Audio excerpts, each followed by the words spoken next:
Miarabatoka lasy toboko vavy ary manasanao anaraka ny vaovao hatramin'ny farany eto amin'ny TV Plus Madagasikara. Eliza Hermanina miarabanao koa. Miarabanao Abraham Razafy miaraba sy Kagnaby magnaraka anay amin'izao hariva zao. Ireo vaovao nisongadina ho an'ity hanao an'ity. Nanome baiko ny tsy maintsy andraisana fepetra ny tompon'andraikitra nanao tsirambina ka natafatsoaka ny kolonely Patrick Rakotomamonjy ny filoha Rajoelina tsy azo ekena ny fiverenana trangataka izany sy ohatrany ny filoha Andry Rajoelina. Nanomboka androany ny conclave ny fivoriana mikatotrano ataon'ireo kardinaly misy 3 amin'ny zato ividianana ny papa fa 7 sy 900 amin'ny chapelle Sixtine ao Vatican. Tapany faharoa anaty ny lohatenim-baovao mitoy ny fampahafantarana ny votoatin'ny fizan-dalàna amin'ny Feniasa taorian'ny fankatoavana lalàna vaovao ireo sindikan'ny mpiasa indray no nisitraka fiofanana mahakasika ny fizan-dalàna vaovao momba ny asa. Ny fanomentanana eny amin'ny kianjan'ny Barea Mahamasina ireo orinasa an-gazety ao anatin'ny hetsika intermédiaire ny sabotsy ho avy izao anatin'ny vondronadeno misy ny ekipa ny TV Plus ahitana ny ekipa ny TNTV 24 MG ary ny Jumine ao ny taranja Bolakitra.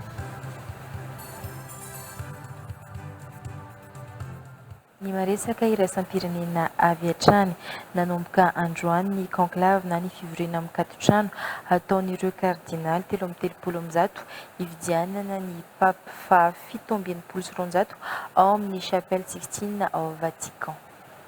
Sy tokony oatra ny 3 andro ny fividianana ny iray masina vaovao raha ny tomban'ireo mpamakafaka ny tantaran'ny Eglizy Katolika.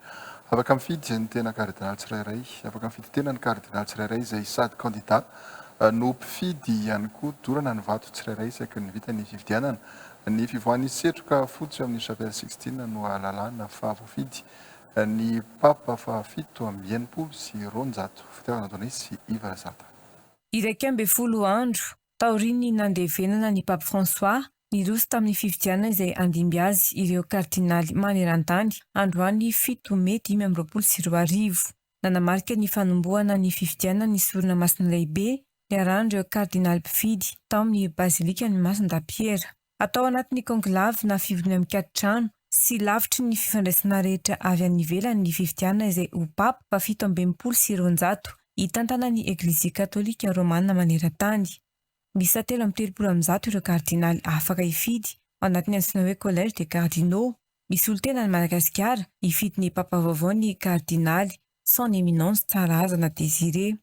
Afaka mifidy tena ny kardinaly tsirairay mandritra ny fividianana mijanona ho tsy ambaratelo avokoa kosa ny fijotry ny fividianana. Fantatra kosa fa rehefa avy mifidy ny kardinaly rehetra dia hirosoana ny fanisam-bato. Tsy maintsy mahazo ny roam-patelo ny vaton'ny mpifidy ny kardinaly vao lany ho papa. Mila mahazo vato misy 7 araka izany izy raha ny fanazavan'ny Vatican. Dorana avokoa ireo vato rehetra ary ampiarahana amin'ny karazana produit chimique anomezana loko ny setroka mivoaka ao amin'ny chapelle Sixtine. Miloko mainty ny setroka mivoaka eo amin'ny chapelle Sixtine raha tsy mbola lany ny papa vaovao. Miloko fotsy kosa ny setroka mivoaka avy eo amin'ny chapelle Sixtine raha vao lany ny papa vaovao. Hita ny be sy ny maro sy ireo mpanao gazety maneran-tany araka izany ny setroka mivoaka. Raha vao lany ny papa vaovao dia anontany izy raha vonina handray ny toerana mahalehibe ny Eglizy Katolika Romana maneran-tany azy. Rehefa manaiky izany izy dia anontany azy ny anarana maha-papa nahalany azy. Manomboka eo dia mahazo ny fahefana feno mahalehibe ny Eglizy Katolika Romana maneran-tany azy ny papa fa 7 sy 900. Efa hita vonina androany ihany koa ny akanjo anaovan'ny papa vaovao. Entina mivoaka ho hitan'ny be sy ny maro ny iray masina vaovao ary eo ihany koa ny ilazana ilay fehezany teny tsy malaza hoe ao anatin'ny hafaliana lehibe no anambarana fa nahazo papa vaovao isika. Iveranay eto Madagasikara isika nanome baiko ny tsy maintsy andraisana fepetra amin'ny tompon'andraikitra nanao ny tsirambana ka natafatsoaka ny kolonely Rakotomamonjy Patrick ny filoha Rajoelina. Tsy azo ekena ny fiverenan'ny tranga tahaka izany ho hiatrany ny filoha Andry Rajoelina sady lehibe faratampony ny folo anday nanapa-kevitra ny anazava amin'ny fomba tsotra ny fanapahan-kevitra rehetra noraisin'ny fanjakana ihany koa ny filoha Andry Rajoelina raha nambarany amin'ny alalan'ny tambazotra sosialy ho fandalana ny fahamarinana sy ny mangarahara fa nionkevitra voalohany nataon'ny filoha ny raharaha kolonely Rakotomamonjy Patrick izay efa naneho hevitra ihany koa nandritra ny fandarana manokana nataony alahady teo fitiavana dony Ifrasat. Raha fametrahana cocktail molotov teny amin'ny Villa Pradon fanana ny Pandriarama amin'ny Ravatomanga sy teny amin'ny fatry ny fitsarana amin'Zirika ny Golikoly na ny Paka teny amin'ny 17 hektara no mahavorooroa ny manam-boninahitra ny médecin colonel Hakoto Mamonjy Patrick. Voasambotra ny 14 aprily 2024 maraina ity manam-boninahitra ity ary tafatsoaka izy 2 andro saty aoriana. Nampametra-panontaniana ny mpanara-baovao maro araka izany na tafatsoaka manam-boninahitra mbola atao fanadihadiana. Namitolagaga ny mpanara-baovao ihany koa fa ny médecin colonel Hakoto Mamonjy Patrick tena no mihitsy aza no nitsotra fa nitsoaka izy tamin'ny horonan-tsary nataony hivoaka tamin'ny tambazotra. Fiarovako ny entony alako tao garde à vue ary zandary maro be miarana vao nanomboka ny garde à vue dia misy miteny hoe mon colonel la mitandremina fa makany tsy afa io. Ny aiky ihany koa teo anivony zandarom-pirenena fa tafatsoaka ity manam-boninahitra ity raha vao variana ny mpiambina azy. Tsoaka ny toerana tazomana azy izy rehefa avy nanararoatra ny nahavariana ny mpiandry raharaha mitolo fanadihadiana ary nisy ireo voasambotra ary ireo olona voasambotra ireo no nanonona ny fiarahana ratsy-kombakomba amin'ny colonel Patrick. Ny farana 30 aprily ny famitorana ka olona 30 natolotra ny fitsarana ka ny 5 dia voatazona vonjomaika eny Antanimora. Ny 3 kosa dia voatazona ho sous contrôle judiciaire. Efa naneho hevitra momba ity raharaha ity ny Filohan-Rajoelina sary lehibe faratapony voalohan-da ny alahady teo nandritra ny fandarana manokana nataony. Nijereny manokana ny momba ny vatiny médecin colonel Hakoto Mamonjy Patrick izay tsy anekeny ny fitany naponja azy noho ny raharaha mahavoasaringotra ny colonel. Migadra ny vadiny ankehitriny. Zay le fanambarana nataony. Amiko manokana raha misy eloka ataon'ny ray mpianakaviana anankiray dia tsy tokony isy fiantraikany na ho kitikitihana amin'izany ny vady aman-janany. Io zany tena afatra mba teneniko na mpanao politika na ho an'ny olona rehetrarehetra. Rehefa ny olona tsy mitovy hevitra na za ohatra mety misy mankala tsy tia mety misy mankasitraka ana fa aza kitikitihana mivady aman-janako tsy fomba fanao zany ary tsy mety. Dia eto zany raha ohatra ka tena migadra marina le vadiny io tsy fantatro mbola tsy namariniko dia eto milaza amin'ny tompon'andraikitra rehetra zay avoasahana ao anatin'izay resaka izay avotsory ilay vadiny colonel io fa tsy mety. Raha efa navotsitra ny vatiny médecin colonel Hakoto Mamonjy Patrick, tsekeny ny Filohan-Rajoelina kosa nitandrevaka tamin'ny natafatsoaka ny médecin colonel Hakoto Mamonjy Patrick. Nanome baiko ny tsy maintsy andraisana fepetra ny tompon'andraikitra nanao tsirambana ka natafatsoaka ny colonel ny Filohan-Rajoelina. Tsy azo ekena hoe olona iray izay mbola atao fanadihadiana ary ao anaty toby kanefa tafatsoaka. Tsy maintsy mandray fepetra entitra sy aingana amin'izay nanao tsirambana sy voakasika izany ny tompon'andraikitra. Rehefa misy ny zavatra tsy mety sy tsy tomombana dia tokony harenina aingana ary tsy tokony iseho intsony ny tranga toy izany. Hoy ny filoham-pirenena tamin'ny tambazotrany. Manapa-kevitra ny anazava amin'ny fomba tsotra ny fanapa-kevitra rehetra noraisin'ny fanjakana ihany koa ny Filohan-Rajoelina hoy izy amin'ny alalan'ny tambazotra sosialy ho fandalana ny fahamarinana sy ny mangarahara. Fanolanin'ny loholona androany fandaharam-potoana mandritra ny fivoriana ara-potoana hatramin'ny volana Jolay. Dia latsinainy 12 jona no iona amin'ny gouvernemanta ny loholona araka ny fandaharam-potoana nolanina androany tolo-tanàna misa enina ihany koa no natolotry ny loholona olanin'ny anteny miera rotota mandritra ny fivoriana ara-potoana voalohany.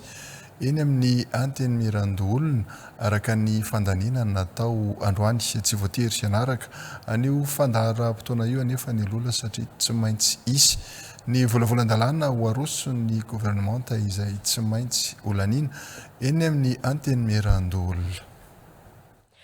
Nanova fomba fiasa tanteraka ny teo anivony anteny mirandoolona satria tsy niandry ny volavolan-dalàna izay nolaniana eny anivony anteny miram-pirenena izy ireo fa avy hatrany dia nandany ny fandaharam-potoana olaniana mandritra ity fivoriana ara-potoana voalohany ity.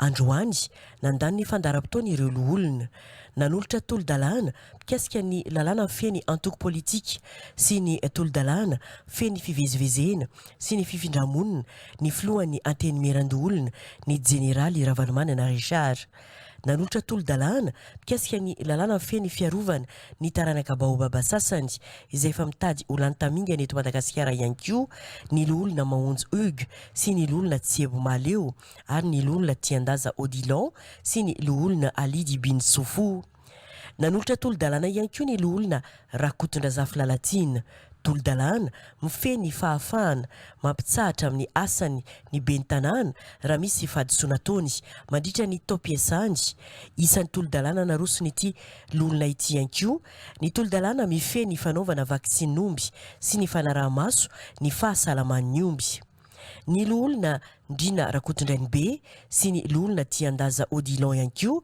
dia nanolotra tolo-dalàna ho fanavaozana ny lalàna mifeny fahasalamana ny alatsinainy 12 Jiona 2024 kosa no anatanterahana ny fionan'ny loholona sy ny mpikambana eo amin'ny gouvernement eny amin'ny antenimiran-doolona tarika ny fevriana nandritra ny fandaniana ny fandaram-potoana androany ny filohan'ny androm-panjakana ny jeneraly Ravalomanana Richard ny filoha lefitry ny antenimiran-doolona Nicolas Rabemananjara ary ny papakateny Remonal izay teo anivon'ny antenimiran-doolona ary teo ihany koa ireo loholona nandany ny fandaram-potoana androany. Horatsika rizao ny resabe.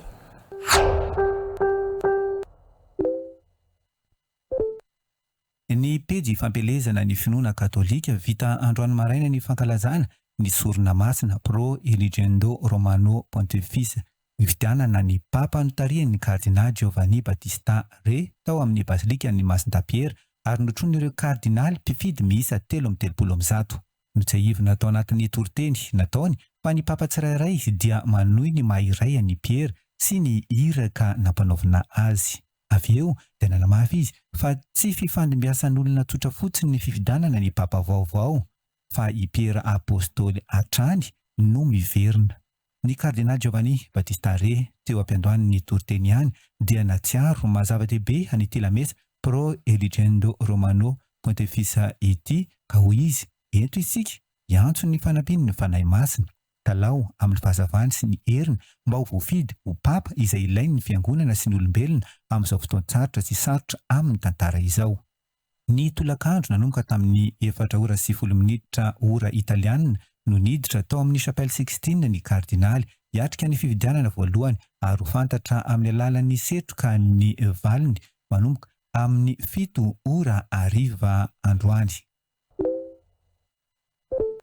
Ny pejy Patrick Rarmanana Vatican aiza no mipetraka ireo kardinaly mandritra ny conclave miboko amin'ny Chapelle Sixtine ireo kardinaly rehefa hifidy iray tanterahana ny maraina ary iray tanterahana ny tolakandro. Manana efitrano tsirairay kosa izy ireo eo akaiky résidence Sainte Marthe izay toerana hipetrahan'ny Papa François ihany koa. Trano lehibe misy efitra maro samy manana ny toeram-pidiovana manokana misy toerana iarahan'izy ireo mivavaka misakafo mifandinika. Ny Papa Jean Paul II moa nanavao ity toerana fandraisana kardinaly ao Vatican ity natao hantsapaka ny efitrano ho an'ny kardinaly isan'isany. Misy mpikarakara ao, misy dokotera, misy mpahandro sakafo. Tapaka tanteraka ny finday, misy ny brouillage électronique, voafehin'ny fianianana tsy hamoaka ny tsy ambaratelo avokoa na ireo kardinaly sady kandida no mpifidy sy ireo olona rehetra mpikarakara ao anaty. Ny pejy Patrick Rarmanana mivavaka eto mba hidina amin'ireto kardinaly ny fanahy masina. Anilo azy ireo amin'ny safidy izay ho papa vaovao hitondra ny fiangonana.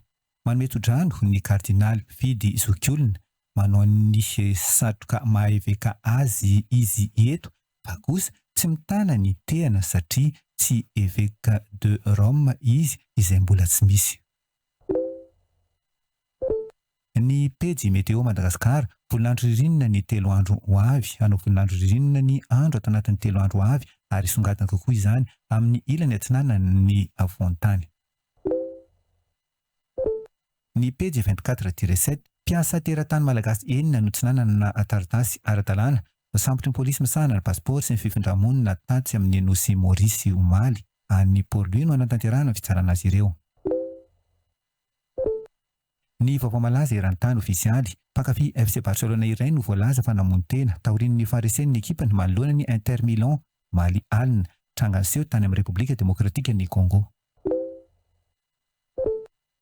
Ny pejy 24 heures matin niakatra fampanaovana androany teny ny Pâques ilay Sri Lankais voaroy tamin'ny fikasana anondranana antsokosoko volamena ho any Dubai ny 3 Mey lasa teo.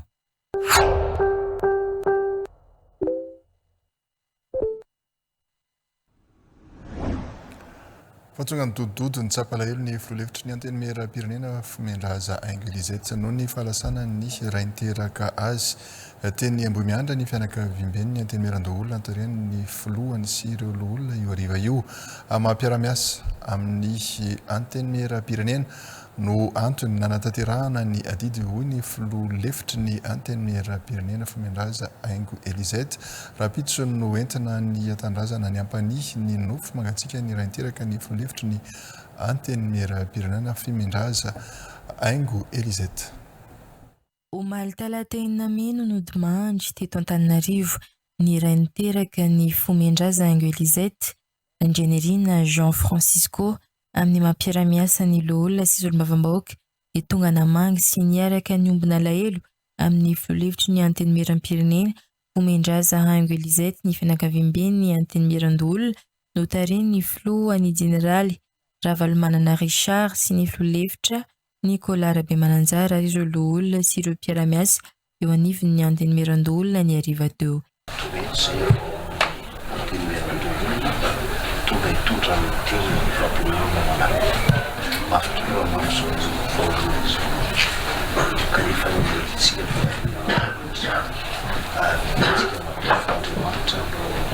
mandamina ny fiainatsika fisaorana azy mambeto atsika andriamanitra namin'ny azy miaraka natrotrantaona maro na lehibe sy natafitazana katolizao izay na dia isaorantsika n'andriamanitra naneketsika ny tonga ianareo ankahery ny dododo maro be tsy ovavaly ny fianakaviana na oviana izao fihetsika hita maso asehonareo mpitiavana izao isaorantsika araka nyvoalazanareo teo Andriamanitra nahariny zavatra rehetra ary faly ny fianakaviana enikaja embonahatra ny fianakaviana raha faly ny fianakaviana samaky ny vavy tsy noho nanasana ny rairay aman-dreny araka ny voalazana fa noho ny fahatsapana fa manan-kavana manana namana izahay ka dia ny teninay dia ny fisaorana mitafitafo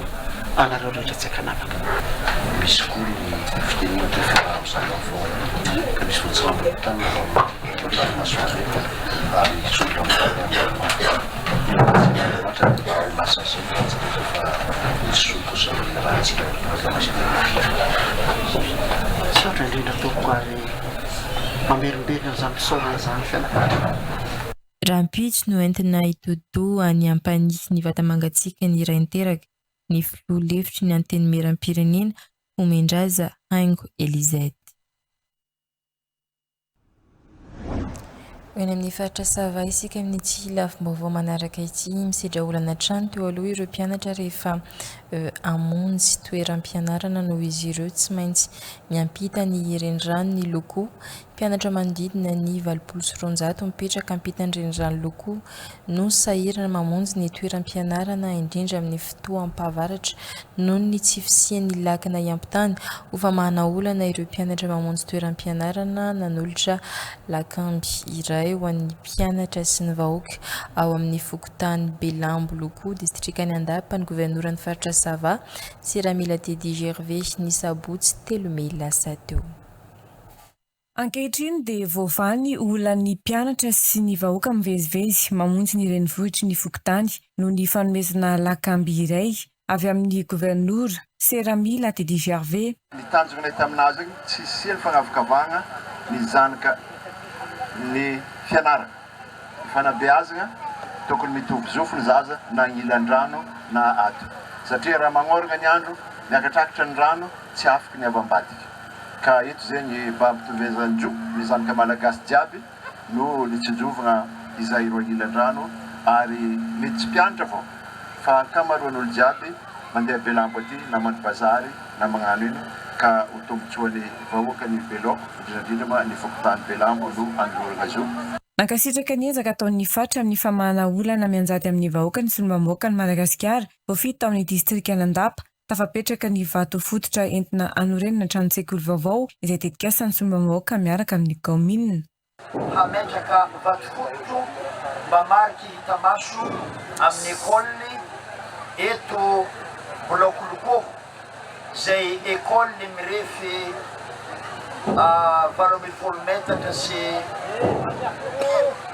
7 metatra izay mitsinjara efitra anankiroa ary hatao manompo amin'ny herinandro ambony ny asa ary iazahany ho vita farafahatarany telo. Nandritra ty lanonana ty ihany koa ny nametrahana ny samboady ho an'ny ben'ny tanàna amin'ny commune Belakoloko, Bel Alain niaraka tamin'ireo lefin'ny Rola. Lanonana ara-panjakana teo ambany fitarihan'ny lehiben'ny distrika Nandapa ndeha Sylvain. Famitoy ny fampahafantarana ny votoatin'ny fehezan-dalàna amin'ny fehny asa atao ireny fankatoavana ny lalàna vaovao. Ilo syndicat ny mpiasa indray no nisitraka fiofanana mahakasika ny fehezan-dalàna vaovao momba ny asa. Maro ireo fanavaozana nentina na amin'ny lafiny zo tokony isitrahana ireo mpiasa na amin'ny lafiny fifandraisana eo amin'ny mpampiasa sy ny mpiasa. Ireo syndicat ny mpiasa izay miantoka ny fiarovana ireo mpiasa mitatra izay mamitiny Andriambololo eo amin'ny sariny Omekarnefsa. Miditra amin'ny dingana manaraka fampiarana ny lalàna ny asa vaovao nankatoavin'ny Madagasikara ny lalàna laharana fa 420 tsipika aotra 410 tamin'ny 420 aogositra 420 izay manolo ny rafitra ara-dalàna teo aloha dia dingana lehibe amin'ny fanavaozana ny fifandraisana ara-piasana eto amin'ny firenena araka ny fanazavana. Mba azona antoka fa ho azony rehetra ampiarina ity lalàna vaovao ity dia nanomboka ny fiofana ho andro syndicat ny mpiasa. Efa nanofana ny mpanaramaso sy mpanaramaso ny asa ny ministera ary manitatra ny asa fanapahariana sy fanazavana momba ny lalàna vaovao amin'ireo mpiara-miombonady karatra sosialy ireo tompon'andraikitra isantsokajiny amin'izao fotoana izao. Anisany mandandanja amin'ny fampitana vaovao sy fampiarana ny lalàna ny fotony ireo syndicat tanjona arak'izany hanomezana fahatakarana lalina sy ny antohana ny fampiarana mirindra ny lalàna vaovao ao anatin'ny orinasa. Solitena ny syndicat avy ao amin'ny conférence des travailleurs de Madagascar izany hoe ireo syndicat ny mpiasa zany izy ireo notsongaina ary mifanina mba hanofana indray ireo namany syndicat namany zany nampitambana ao aminy. Ny lalàna ny fehny asa vaovao 2024-014 du 14 août 2024 izay moa lalàna ny fehny asa vaovao izay misy ny andininy izay mitondrana fanovana ao an'izay rehetrarehetra izay dia hitondra ny fampiofanana azy ireo ny avy ao amin'ny ministera ny asa ny fampanarana asa sy ny asa fanjakana. Maromaro eo andinin-danàna tsy hay nitondrana fanovana ary tsara ho marihana fa mivoaka tamin'ny dinika ara-tsosialy feno sy ny rindra tia lalàna fehny asa vaovao. Anisany manomevana ny fampiroboroboana ny fifampidiniana ara-tsosialy amin'ny fomba mitovy lenta fametrahana sehatra adian-kevitra eo amin'ny mpiasa sy ny mpampiasa ny fehezan-dalàna ny fehny asa no avaozana raha ny fanamariana trany. Horaintsika manaraka ireo vaovao tapatapany. Nanolotra seza miisa 900 ho an'ny tranom-pokon'olona vaovao amin'ny komina ambanivohitra Ambohiangezika distrika Nandapa ny governoran'ny faritra Sava ny farany herinandro teo. Fanamby napetraka ny governoran'ny faritra Sava nandritra ny fitokana ity tranom-pokon'olona ity ny 24 septambra 2024 ny fampitaovana seza manaram-penitra ny trano vaovao izay nasimba mpanavaozana tanteraka izany ankehitriny ary notsindrin'ny governora fa ny fitondram-panjakana tarihin'ny Floan Rajoelina rehefa mampanantena dia tsy maintsy manatanteraka.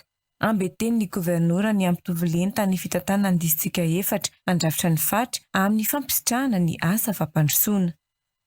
Raha nagnamia seza ny tranom-pokon'olo Voemara izay vita nagnamia seza 200 dia mendrika izay seza 200 izay koa ny kominy ny Ambohiangezika populazy teknikala.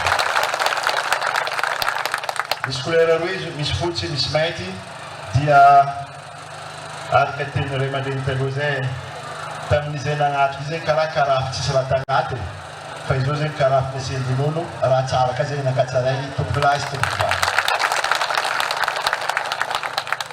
Nanamafy ny solombamoaka ny Madagasikara voafito tamin'ny distriktan'Andapa nandritra ny fanolorana ireo seza fa mifanometanana sy mifanampy ny olom-bofidy sy ny olom-botendry ato amin'ny faritra Sava amin'ny fanatanterahana ny vinan'ny filoham-pirenena raha nisaotra ny gouvernoura. Tafapetraka nandritra izany ihany koa ny vato fototra entina hanomezana rano fisotro madio ny CSB2 Ambodiangezika izay finarahana fanolorana matelas miisa 4 miaraka amin'ny loko hanavaozana ny hopitaly. Ka amaratsika vahoaka izay tonga manatrika eto amin'ny anarana fanjakana malagasy izay tarihin'ny filoham-pirenena hajainy Andrinirina Rajoelina ary toromaritra avy aminazy no afahanay mitondra zao fotodrafitrasa zao mba hanamariha fa tsisy kominy hadimo amin'ny fitondram-panjakana eto Madagasikara. Nandritra izao ihany koa nanamariana ny andro iraisam-pirenena ho an'izy ny vehivavy tao amin'ny komina ambanivohitra Ambodiangezika. Mbola manjaka ny kolikoly eto Madagasikara ny vahoaka malagasy rehetra ny tokony hiara-isalahy hiady amin'izany manomboka amin'ny fanabeazana ny tanora ankahalan'ny kolikoly. Mbola tafiditra anatin'ny firenena ahitana tana kolikoly betsaka indritra eto Madagasikara raha ny marjefy hitarafana ny kolikoly.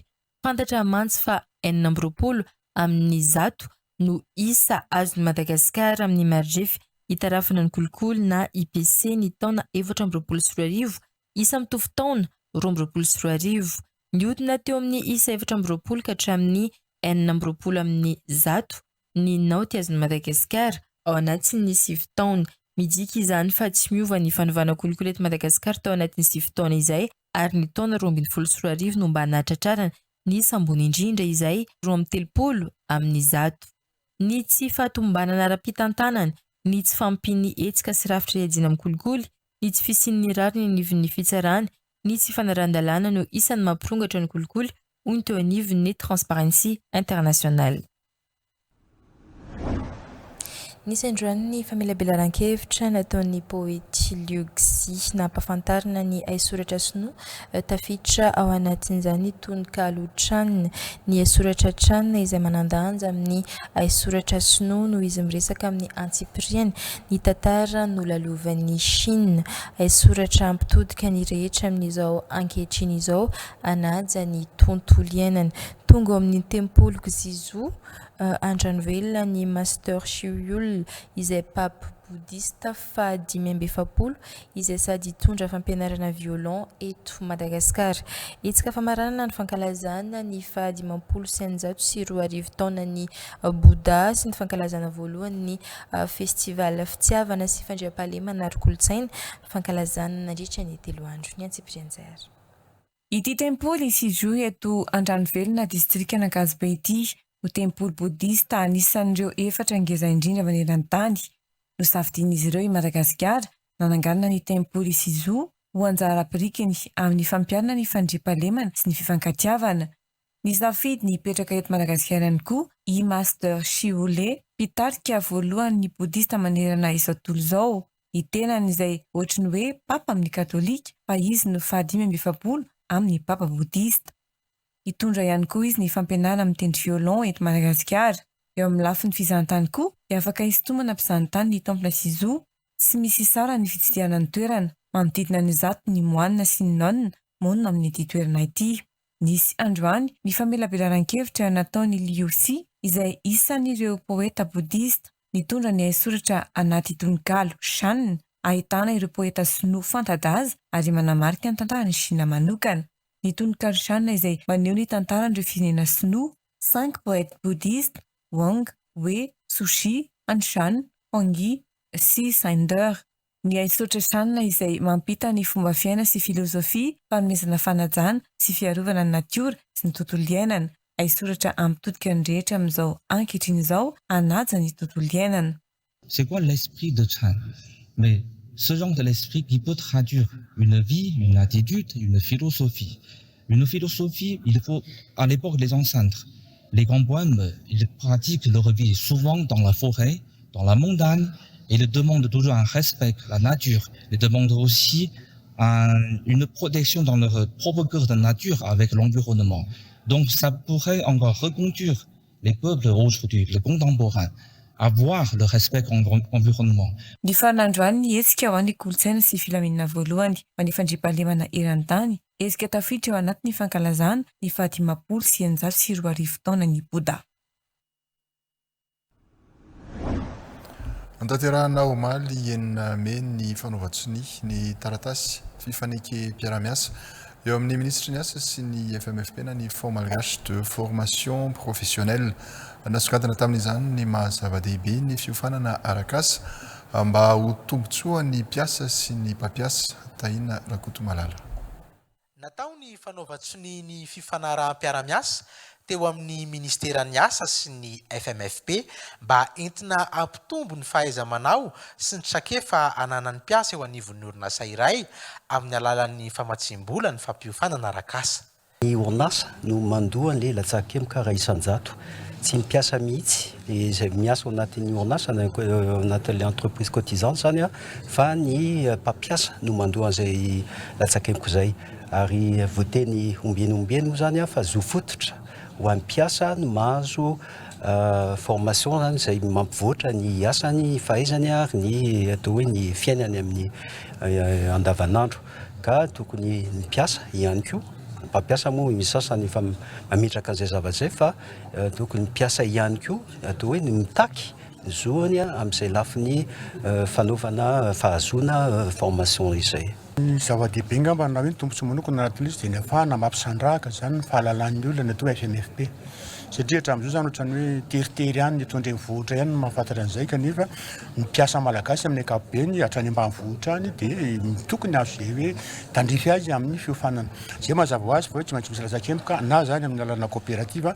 na amin'ny alalana fikambanana zay zany zava-dehibe ny apresianao an'le mpiasa zany dia hoe mila mitambatra izy anatina fikambanana na miditra coopérative mandrotsaka latsakempoka dia misitraka an'izay zo azo fiofanana arak'asa izay. Afaka misitraka izany famatsim-bola ho an'ny fampiofanana arak'asa izany avokoa na ny mpiasa na ny tanora manana tetikasa mba ampiroboroboana ny fananan-kasa eto à Madagasikara.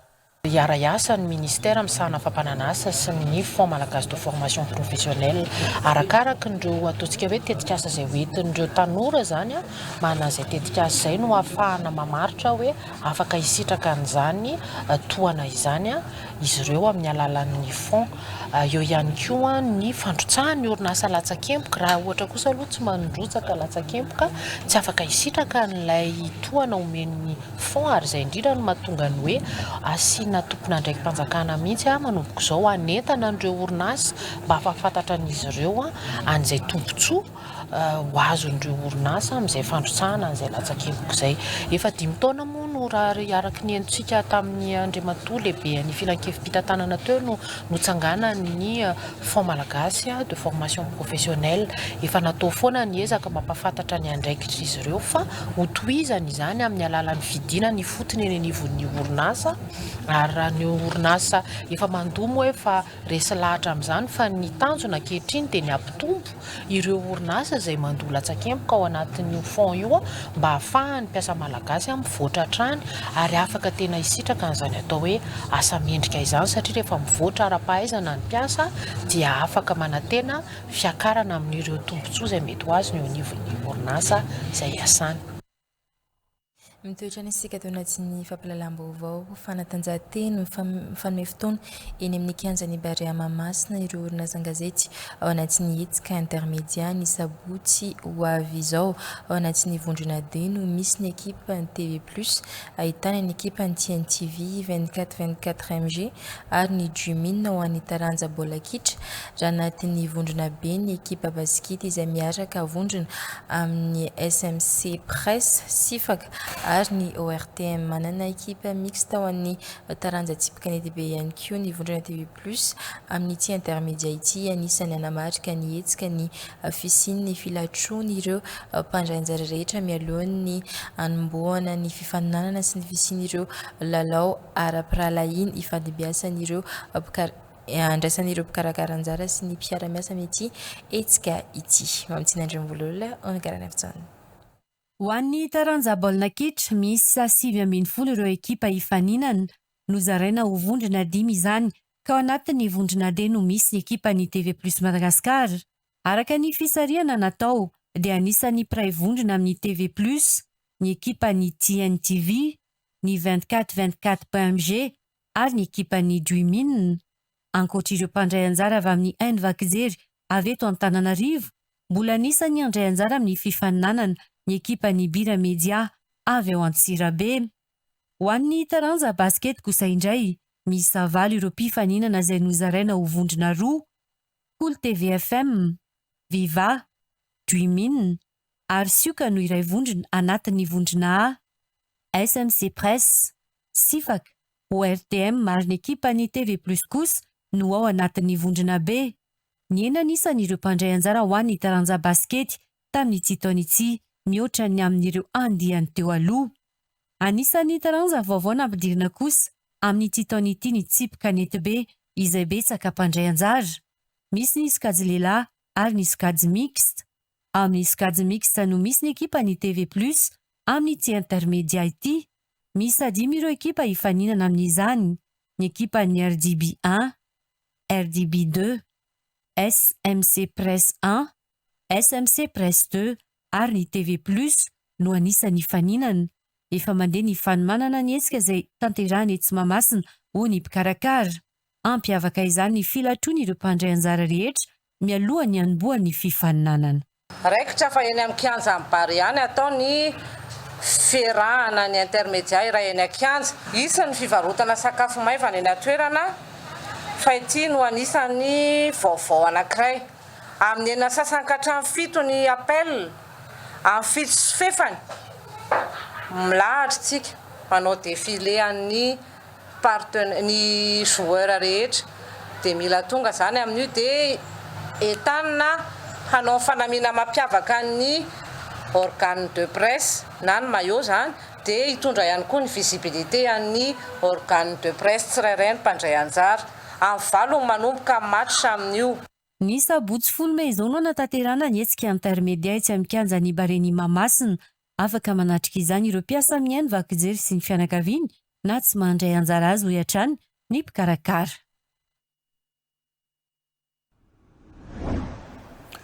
Fatateraka soamantsara ny dingana voalohany ho an'ny fianakaviana boka dingana lehibe manakaiky ny tampony Everest ho matalata 9 Mey dia niverina atao amin'ny tovi fototra ao amin'ny tendrombohitry Everest izy Zaboka sy ny zanandroalahy navita soamantsara ny fiodinana voalohany amin'ny fanao mahazatra entina miomana amin'ny atsika sy ny avony ny rivotra manify izy ireo. Nandritra ny 10 andro niritsahana tanteraka dia nandalo sehatra tena sarotra ny fianakaviana malagasy boka fandalovan'ilay kombo Icefall izay tena mampiorokoditra ny alina teny amin'ny tobo voalohany any amin'ny 9,000 metatra sy ny tobo faharoa 500 sy 9,000 metatra ary niakatra ihany koa nakany amin'ny manodidina ny tobo fahatelo izay mihoatra ny 900 sy 9,000 metatra alohan'ny nidina niverina. Les amis, je suis au camp 1. On est sorti à minuit 20 hier soir, on est arrivé à 11h45 du matin ici. C'était très dur, mais en même temps c'était des paysages infinis, c'est juste incroyable quoi. Et là je suis dans ma tente, je suis en train de m'installer dans ma tente, poste 2, il y a un guide aussi qui va dormir avec moi parce qu'on n'a pas le droit de dormir tout seul dans des endroits là où on va être à plus de 6000 mètres, donc on sait jamais, il peut y avoir des choses qui peuvent vous arriver, donc il faut toujours être en binôme de ce qu'on dort. Donc voilà, on est content. Mes enfants, eux, on est partis en même temps, mais ils ont fini plus tôt, mais ils sont complètement HS, ils savent même pas que je suis arrivé. Sur ce, je vous dis au revoir. Hatramin'ny taona 1 no manana ny fianakaviana boka tamin'ny fanambokoavana ity ary izao efa hita taratra ny vokatra, faharitana, fahavononana ary fanolora-tena. Nefa mbola lavitra ny lalana. Ny fiakarana eny amin'ny tampony Everest dia tsy zakana rehetra na ireo matianina aza indraindray dia tsy mahavita izany.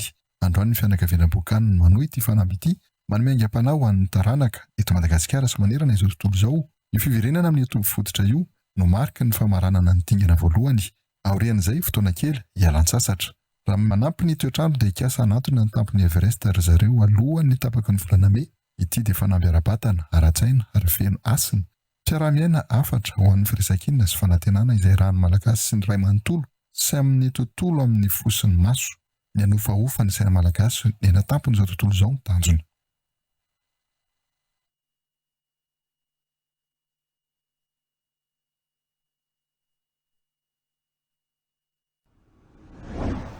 no atevena tamin'ny alalan'ny fampiofanana ny fahaiza-manao ny ireo mpanazatra ady totondry ny mpanazatra Andrerizina Razanakolona Claude sy Ratovolala no nitarika izany tanjona ny ampiakatra ny lentan'ny mpanazatra mba ahafahan'izy ireo mampita ireo paikady any amin'ireo mpikatroka ady totondry.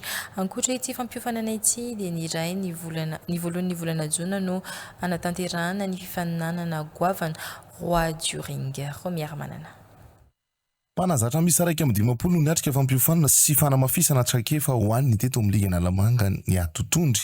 Ireo mpanazatra Andrarizina dia Razanakolona Claude sy Ratovolala miaraka amin'ny avy eo anivon'ny federasion no nitarika izany. Tanjona ao anatin'izao ny fampiakarana ny avo teknika ny mpanazatra ahafahan'izy ireo mora mampita ireo teknika maro samihafa amin'ireo mpikatrokady isaky ny kluba misy azy ireo.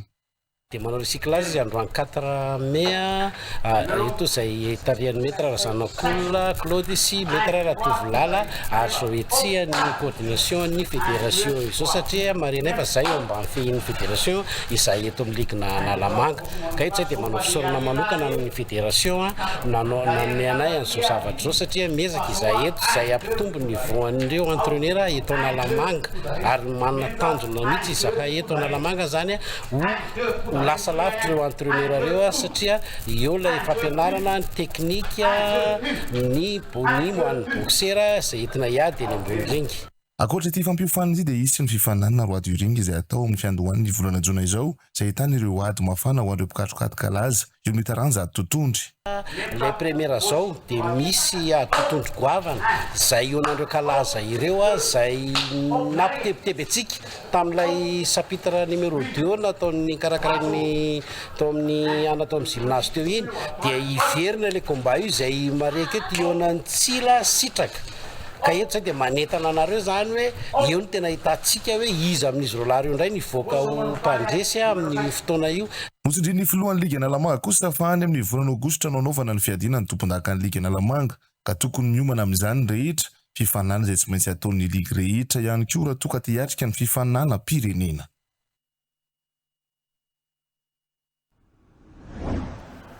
Ampivelatra ireo sehatra maro eto Madagasikara ny fisian'ny festival Caméléon izay atao any Ambosary Atsimo amin'ny volana Jona ho avy izao hetsika natao hampalalana ny fiarovana ireo zavaboary maro tsy fahita firy intsony no sady ampiroboroboana ihany koa ny setry ny fizahantany amin'ireo mponina any amin'ny faritra Atsimo. Manoana trano kosa ireo hetsika mampivelatra ny toe-karena sy ny fiarovana ny tontolo iainana ny IAS Madagasikara hoy Romy Armanana sy Iva Rasata. Nosafidina manokana ny ao amin'ny faritra Ambosary Atsimo andray ny hetsika festival Caméléon amin'ny volana Jona ho avy izao. Somary mbola manjaka mantsy ny tsy fanajana ny tontolo iainana any amin'ity faritra ity ka antony nahatonga izany hitondra fiarovana sy fampianarana ireo mponina any an-toerana ny fisian'ny hetsika amin'ny fiarovana ireo zavaboary izay efa tsy dia fahita firy intsony raha tsy eto Madagasikara. Anisan'izany ny tanalahy izay Madagasikara ho anisan'ny firenena manana betsaka karazany indrindra. Ankoatra izay dia tanjona ihany koa ny fampiroboroboana ny fizahantany any amin'ny faritra Atsimo. Manana didy isika rehetra indrindra izany tamin'ireo ONG amin'ny Madagasikara amin'ny fandraisana andraikitra mba hanatanteraka an'izay fampandrosoana ho amin'ny faritra Androy sy ny faritra Nosy. Faharoa manaraka an'izay manana didy tsy ata tsy miankina amin'ny fampandrosoana dia mantsapa zahay manana didy ihany koa dia manao ilay festival Caméléon. Ny ONG amin'ny Madagasikara dia manana plan stratégique 2024-2029 dans le cadre du plan stratégique mikarakara le festival Caméléon. Manaraka an'izay fanatanterahana fandraisana terme zany dia amfaverana ny population tsy ho anay tsy ho antsika rehetra fa ho an'ny mponina any faritra Atsimo nanaovana an'ilay festival Caméléon. Ity hetsika ity izay toana ny IAS Madagasikara no izy mampandroso sy ampiarina maro any an-toerana eo ambaniny fiahiny filohan'ny fitsarana avo momba ny lalam-pandrenana.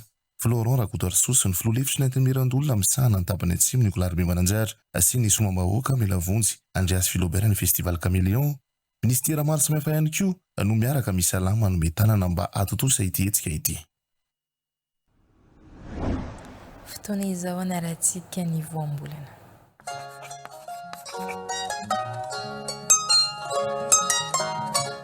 Ity indray ny voambolana anarantsika amin'ity androany ity. Kasikasy.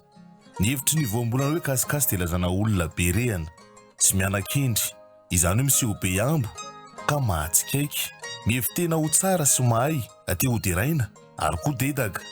Mahalaza azy amin'ny teny frantsay ny hoe présomptueux na koa hoe besoin d'une annonce voambolana izay azo tenenina tsara ohatra rehefa amin'ny teny malagasy atao anatin'ity fehezanteny manaraka ity aza mba miseho kasikasy eo masom-bahoaka mihitsy rehefa tsy voafeny zavatra iray fa mahamenatra na ihany koa hoe fadio ny toetra te ody iraina sy tetaka ary maty ny ambo fa sokajian'ny olona ho kasikasy hitantsika io voambolana io ohatra rehefa amin'ny teny malagasy atao anatin'ity fehezanteny manaraka ity indray somary kasikasy be riak'izay mantsy izy iny ka nitabataba nanao teny ren'olona mba hisy pahalalana vaovao momba azy rehefa fantatsika ary ny hevitry ny voambolana hoe kasikasy izay entiny ilazana olona miseho be ambo ka mampiome na koa te ho teraina na mila doka dia azontsika atao tsara ny mizatra mampiasa izany rehefa amin'ny teny malagasy sarobidy ny teny malagasy ary fahaizana ny mahafehy azy TV Plus Madagasikara.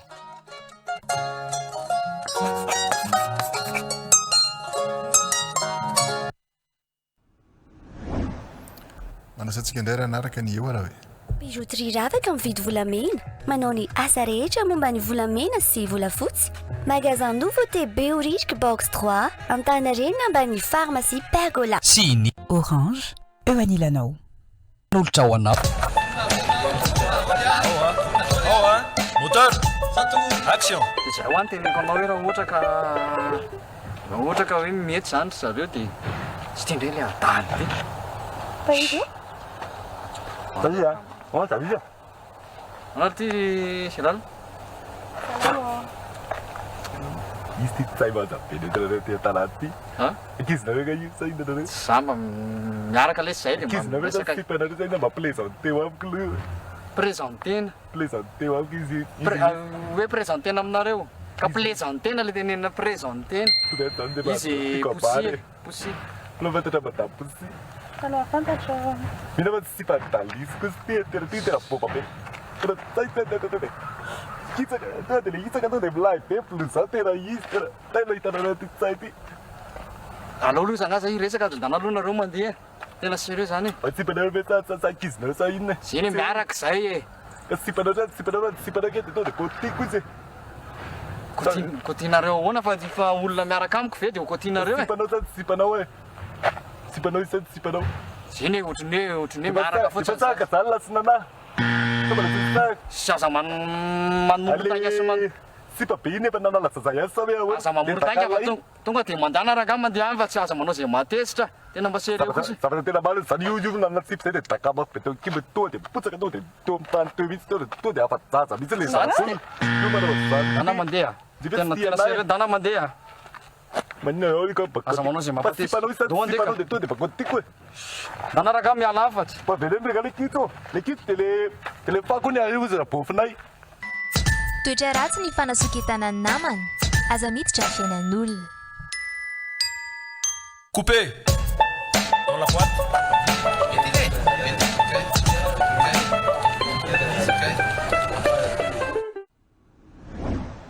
dia izay koa namarana ny vaovao izy hoalina izao misoratsika nanaraka izany hatramin'ny farany vilona tokoko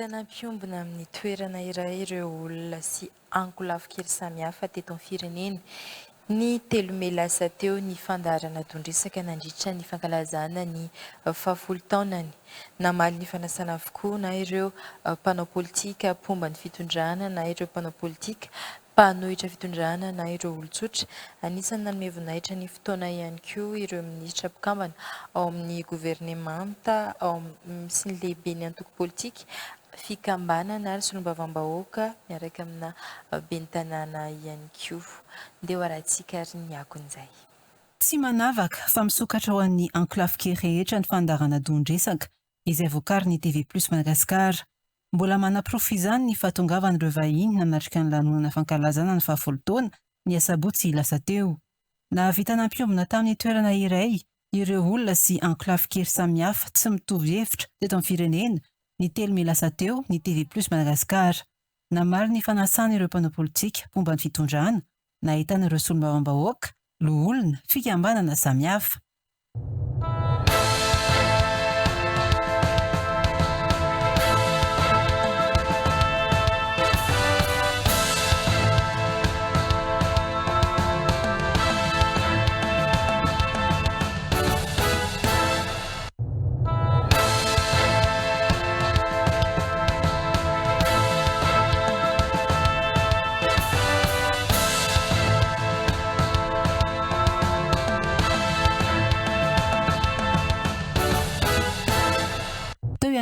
ireo mpanao politika avy amin'ny fanoherana sy ny filoana antoko ao anatin'ny fanoherana.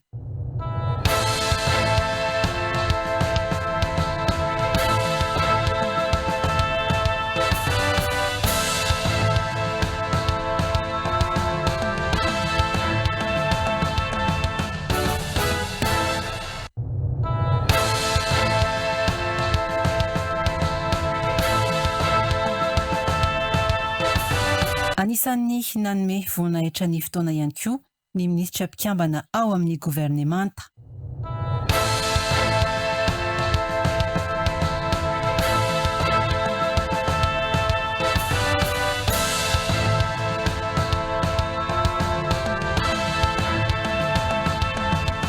Nanome lanja ny fotoana ihany koa ireo lehibe na antoko politika sy fikambanana ary fivavahana ary ihany koa ben'ny tanàna.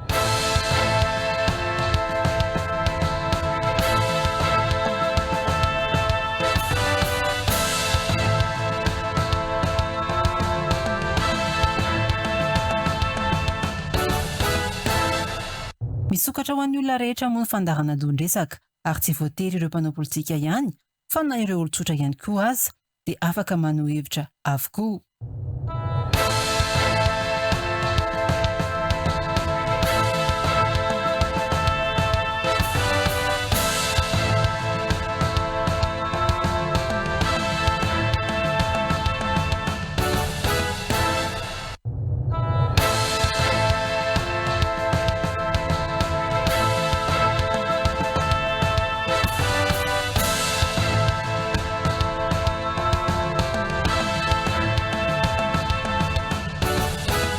Amin'ny mahafahita lavitra raha-barotra azy, miara-miasa amin'ireo mpandraharaha, orinasa samihafa ny TV+ Madagasikara ahafahana manao ireo fandaharana.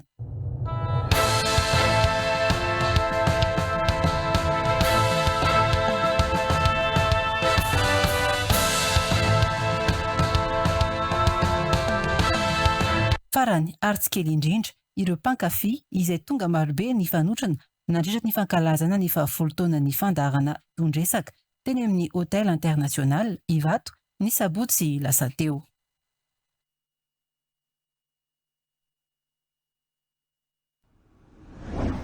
Iny vaovao namaragny fiarasaka tamin'ny androany tompolasy tokovavy ankasitragnanareo sy nisaraky taminay hatramin'ny farany. Veloma tompoko.